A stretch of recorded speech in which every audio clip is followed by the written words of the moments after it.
હા બોલ બેટા.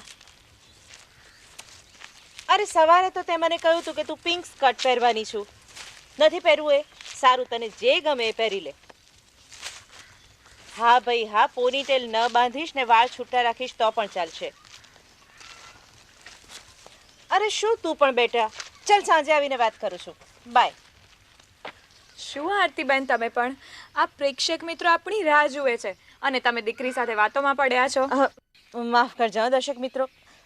હરિતા, તને શું કહું, આ મારી દીકરી હજી છે માંડ 10 વર્ષની, પણ રોજ આ કપડાં પહેરવા છે, આ કપડાં નથી પહેરવા, આવી રીતે માથું ઓળવું છે, આવી રીતે માથું નથી ઓળવું. તને ખબર છે, અમે બહાર જઈએ ને ત્યારે તૈયાર થવામાં સૌથી વધુ સમય એને લાગે છે. આરતીબેન, ખરા છો તમે પણ. હવે આ ઉંમરે તો આવવું જ હોય ને. લ્યો બોલ્યા. બેનબા અત્યારે બોલાય છે, તમે માં બનશો ને પછી સમજ પડશે. અને હરિતા, આ કંઈ મારી એકલીના ઘરની વાત નથી. જો સામેના ઘરમાં પણ આવું જ કંઈક ચાલી રહ્યું છે.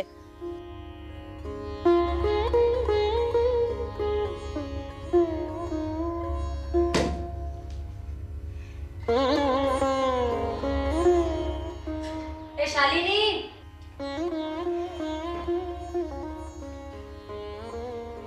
એ શાલિની, શું છે મમ્મી? હવે કેટલી વાર હોય એમાં? અરે આવો છો. ટ્યુશનમાં જવાનું મોડું થાય છે બેન, કેટલી વાર?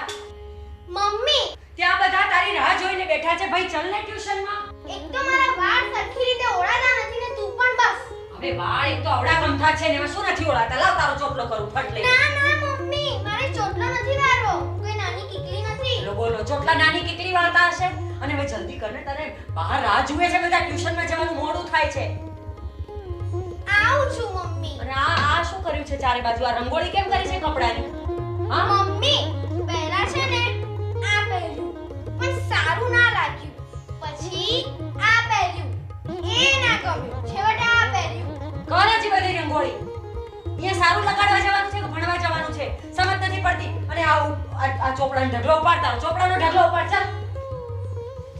કઈ છોકરી છે? આ બાજુ કપડાનો ઢગલો, આ બાજુ ચોપડાનો ઢગલો. મારે આખી જિંદગી આ જ કરવાનું છે તારી પાછળ?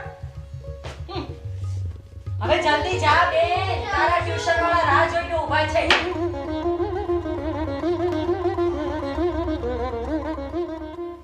રંગોળી ઉપાડવામાંથી જ ઊંચા નથી હવાતું આખો દિવસ. શું થશે આ આજકાલની છોકરીઓનું ખબર નહીં.